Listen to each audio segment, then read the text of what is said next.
आदित्यानामहं विष्णुः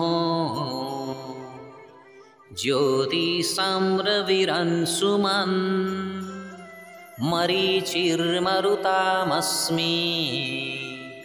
नक्षत्राणामहं शशि।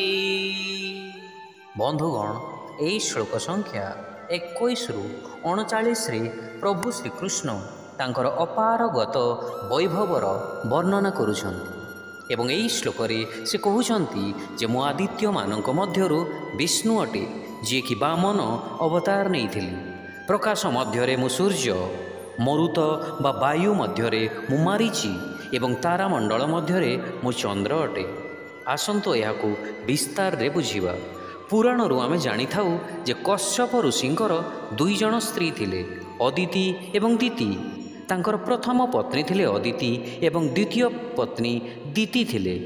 अदितिंको औरसरू 12 जण दिव्य पुरुष जन्म नहीं थिले। सेमाने हेले धाता, मित्रा, आर्यम, शक्र, वरुण, अंश, भाग, विवत्स्वान, पूषा, सविता, त्वस्ता एवं वामन। एवं एई 12 जण पुत्रंको मध्यरु वामन भगवान विष्णुंकर गोटाए अवतार थिला। अतएव श्रीकृष्ण कहउछन्ति जे समस्त आदित्य मानक मध्यरु वामन रूपर विष्णु तांकर जही ऐश्वर्यर प्रकाश अटे। रामायण रे उल्लेख अछि राकापति 16 वही तारागण समुदाय सकल गिरिन्न दबलाइव विनूरविराति न जाय। अर्थात आकाशर समस्त तारा, चंद्र एवं पृथ्वीर समस्त प्रदीपर आलोक मिसी मध्य रात्रिर अंधकार को दूर करि पारि न थाए, किंतु सूर्योदय हेबा मात्रे रात्रि अपसारित होई जाई थाए। यह सूर्यंकर शक्ति अटे जहाकू एठारे श्रीकृष्ण तांकर विभूति भावे वर्णना करुछन्ति। तापरे से रात्रि आकाश विषय कहउछन्ति। गोटाए प्रख्यात उक्ति अछि जे गोटिए चंद्र 1000 तारका सहित समान। श्रीकृष्ण कहउछन्ति रात्रि आकाश रे थिबा समस्त आकाशगंगा एवं तारांक मध्यरे से चंद्र अटंती, जहा तांकर विभूतिर परिप्रकाश अटे।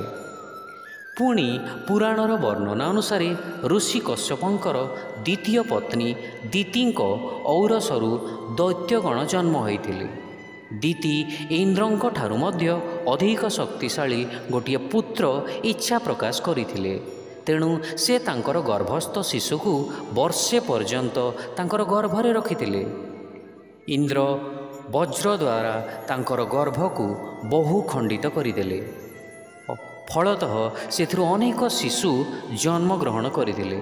सेमानंकु मरुत कुहाजाए एवं सेमाने मरुत होई 49 प्रकारर वायु भावरे ब्रह्मांडरे प्रवाहित होई जगतर अपार कल्याण करिबारे लागिले।